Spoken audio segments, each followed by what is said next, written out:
If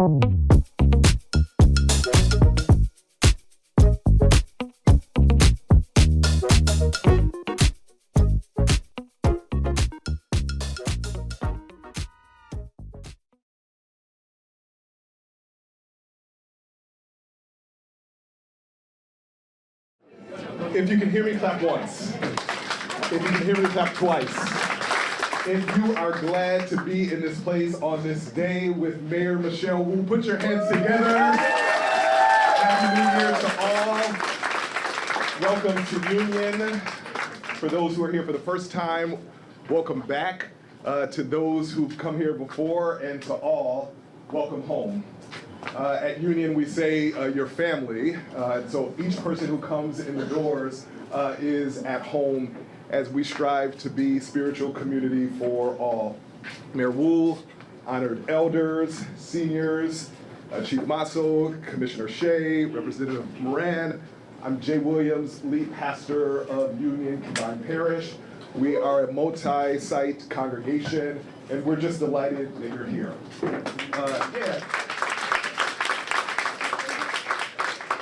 The prophet Isaiah declares in the 35th chapter that the flowers, the crocus, shall bloom in the desert.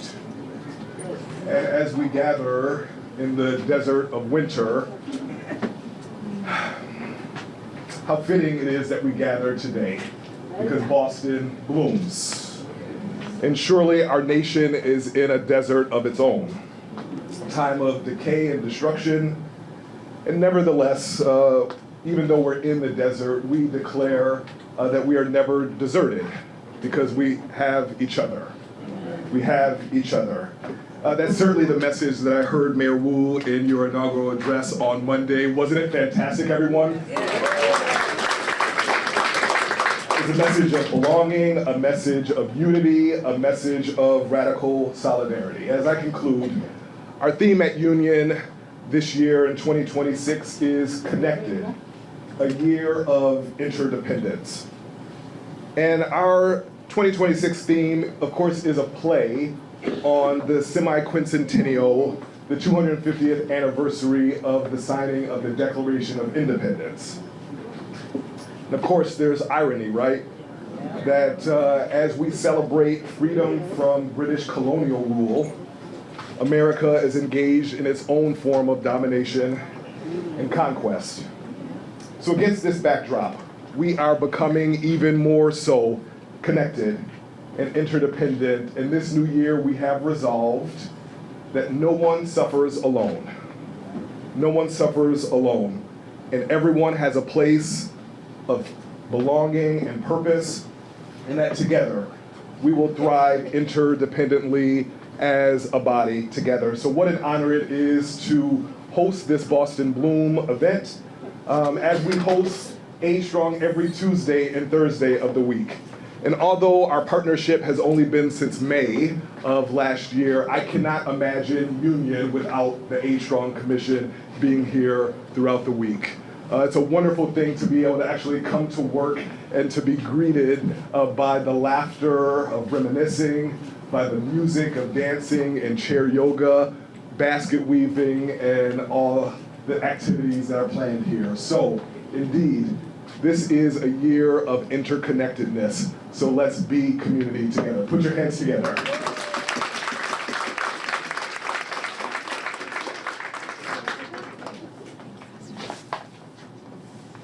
Thank you so much, Pastor Jay. Thank you for all that Union does. This is also a very busy time for you all. They are one of the two host congregations, as you know, for the oldest and first Reverend Dr. MLK breakfast in the country, which Boston hosts. And so they're preparing for a big event coming up. And thank you for all that you do every single day. I am so excited to see all of you. I'm very honored to be joined by my incredible colleagues, those who are working at the city and the state level to try to make sure that we have everything that we need, that we keep moving forward. So thank you so much to Commissioner Emily Shea, who you all know very, very well. Chief Jose Masso, who you know very, very well. And for those of you who live in this area, your state representative, John Moran, who you know well as well. It was important to me that as we commemorated inauguration, the word means a new beginning, and even though we have had 4 years, and I'm so thankful for all that we've accomplished over 4 years with your partnership, that we mark what it means to take a collective breath together and set our eyes on where we need to go, and then take those steps forward together. And usually inauguration is a big event, a big speech downtown, somewhere that can hold a lot of people, and then a big event at night to celebrate that. But we wanted to make sure that it wasn't just one day of lights and everyone being downtown and then we go back to daily life, but that we really took the time to take this collective breath and set our collective goals and vision all throughout our neighborhoods with all our different communities. And so the morning after, I was a little tired. I know some of you were at that event as well. I didn't run into Miss Mina there, but she says she didn't see me. I think she was just on the dance floor the whole time. I wasn't there, but I think she was keeping that dance floor warm. But I was up the next morning with a brunch with our faith leaders to ask for them to cover our city in prayer and to make sure that all of our communities were just standing on firm ground together and with the sustenance that we need in every way. And then the next day I was at a library with our littlest ones who can't even talk or walk yet, doing a story time and reading to them as we're having reading hours with our inauguration across every single library in the city. And today I get to learn a new skill with you all. I definitely need to remember to have the pops of joy and color and blossoms to remind us of the good all along the way. And then we'll also spend some time Friday night with our teens doing an event at one of our community centers. But this event is truly special for me because I have the honor of serving as mayor for the next 4 years. But, I was going to say, but in this room are the many, many mayors who have served for 40 years or plus in each of your own communities. So I am here to thank you all. We have folks who hold the trust of our community and have seen now multiple generations of young ones that you have nurtured into leadership in roles all across the city. You have been part of, whether it's some of our housing communities or neighborhood communities or cultural or arts or mentoring and coaching community. You have been the foundation, the backbone, the heartbeat of our city, and we need that more than ever. And so today is about watching Boston blossom. It is about ensuring that the leadership that we have includes every single part of our community. But most of all, it is about paying our homage and respect and gratitude to all those who have paved the way before, who have given us this precious gift of your time and your energy and your heart and your love for this community that we now get to reap the fruits of. And the thing about plants and particularly these flowers and growing a garden, I have learned is that you can do the right things along the way after you plant that seed. You gotta water, you gotta pull the weeds out and this and that. But what real gardeners tell me is that it's actually about the soil. It's about the quality of tending to that earth and making sure that what you are starting with, that very foundation, is rich and full and nurtured and healthy. And if you get that right, if the roots can hold on strong and they go down deep, then you will have blossoms to come for a very long time. And so I want to thank you for being our roots. Thank you for tending to our soil, and thank you for making Boston the beautiful community that it is and that it was going to continue to be. Happy New Year to everyone.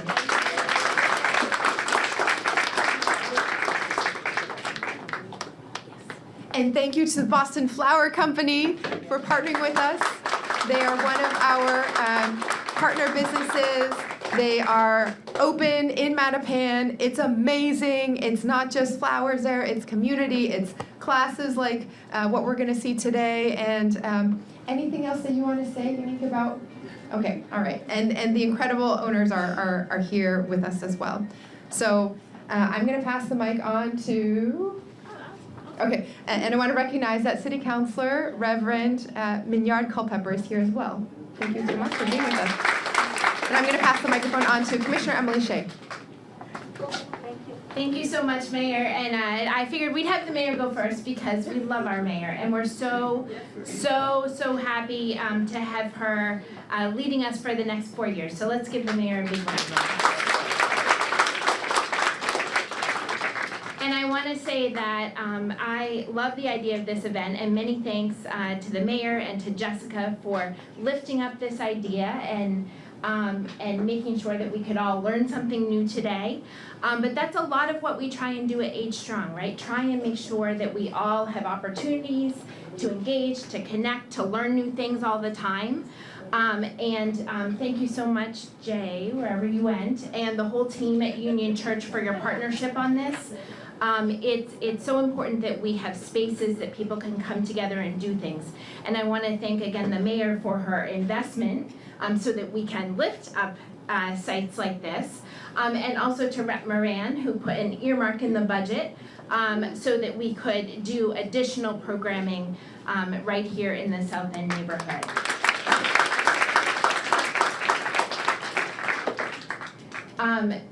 I'm not gonna, I know we have flower arranging to get to, so I won't keep us too long, but many thanks to Aunt Judy who outfitted me today. I think she thought I needed a spark of color. So thank you to Aunt Judy. And thank you to all of you because you are our partners in this. We need all of you. We need your ideas, we need your thoughts, we need, so many of you talk to us all the time and say, oh, I found this person that doesn't know about Age Strong and I'm connecting them to you. And that's what we need. We need to all work together as communities, so we very much appreciate that. And a big shout out and kudos to my whole Age Strong team, some of whom are here, some of whom are holding down the fort across the city, but many thanks to everybody.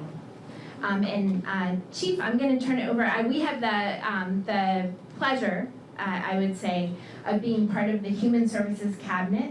And I know, Chief, you can talk more, but I love that cabinet because it's about people, right? And people are at the heart of everything. So please join me in a warm welcome for Chief Council.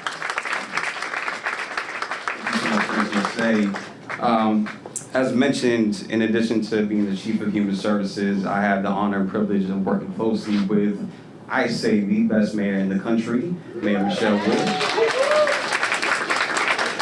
And additionally, the best commissioner in the country as well, and Emily Shea as well.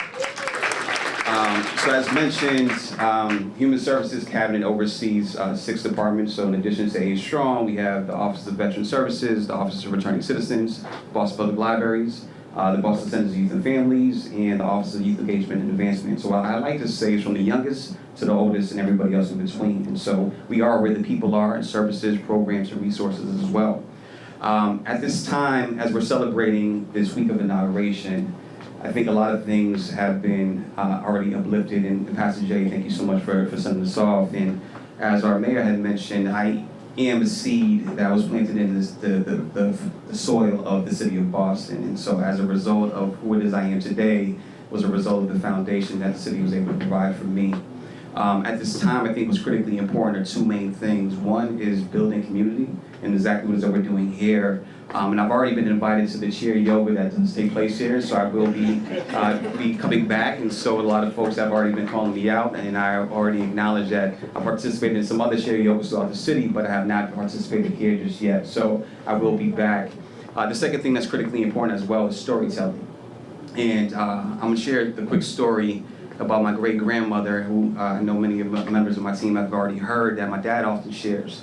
So my great-grandmother lived in Puerto Rico to the age of 112 years old. Do we have any 100-year-old folks here today? Okay. Her name, we called her Welling, and Welling, from my recollection, from a very young age to when she passed in 2003, had a chair that she sat in on her patio. Her chair had 2 cup holders. One was for her beer, the other one was for her chewed tobacco.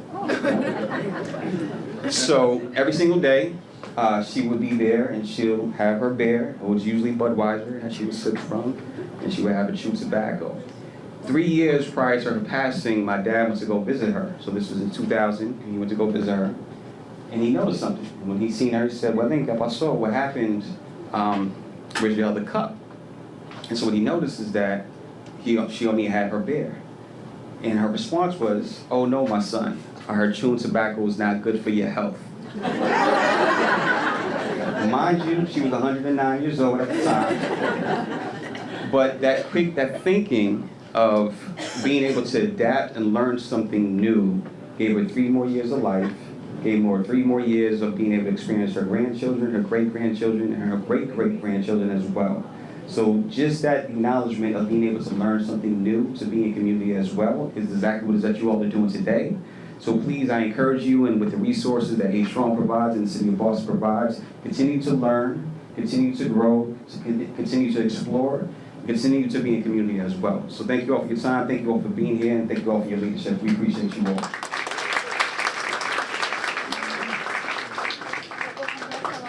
I'll just say something quick. I just wanted to take off a little bit of what Reverend Jay was saying. I know a lot of you have gotten a lot of calls from your families the last couple of days. You've been watching the news, and it is a bit traumatizing, to be honest. I'm a little bit traumatized, and I have a big Irish Catholic family, and they're all talking, and and just the texts never stop. But Reverend Jay said something a few years ago in a sermon that really kind of stuck with me. And it's in times like this, I think about it is no matter what happens, we still have each other. And that resonates with me so much. Thank you, Reverend Jay. And I think that I just want to say over the holidays and over the last couple of weeks and living in the South End and with Madam Mayor, who's OG South End, I'm just so grateful for this community and just looking out. And I'm so blessed by being able to be with people like you every day. I just wish my family could experience that because they're still traumatized by the news. But thank you for everything you do for the community. And so blessed, so thank you very much. And I guess I'll pass it over to our newly elected counselor, Reverend Culpepper. Thank you, John. Thank you, Mr. Commissioner, thank you, Chief, and thank you, Mayor. And I want to thank all of you this morning for being the reason why I'm here. If you hadn't voted for me, I wouldn't be here this morning. And when we looked at the statistics and we looked at who we knew were going to come out to vote for me, we looked at the 60 and over. And we knew you were going to come out and vote for me because I'm over 62. And so I just want to thank all of you. I want to thank Reverend Jay. He never endorsed me verbally, but all of his... Pray for you. Pray. That's right. That it was really a blessing. I got endorsed by the Ward for a committee in this room. And so I just thank all of you for all that you've done. Every time I saw the mayor and the H-Strong chief out doing an event, I was there with them to make sure that folks saw the partnership that we bring to District 7. John endorsed me, and I didn't know John, he didn't know me, but he looked at me and I looked at him and he endorsed me. And so when I look at the partnership with District 7, I look at the partnership that the mayor and I have. I told folks yesterday that long ago when the mayor and I were working for Senator Warren, after that election, the mayor announced that she was running for city council. She called me. She came and sat on the first row in the church, and I endorsed her. We worked to get her elected. She got reelected. And when she decided to run for mayor, I was deciding to run for mayor at the same time. And so we had a conversation. And I said to the mayor, I'm thinking about running for mayor. And she said, well, Reverend, I'm thinking about running too. And she said, I'd like to run. I said, well, if you run, I'll support you.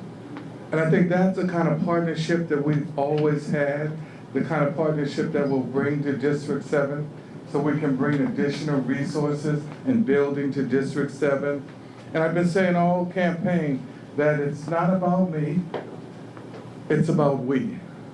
And folks, say it's not about me, it's about we. And it's really about coming together and looking at what's best and the needs. Good to see you, Bob. And the needs of this district. And then these flowers, my grandmother, I live in the house that my grandmother and my grandfather bought on Seaver Street, the first African-American family to own a home on Seaver Street.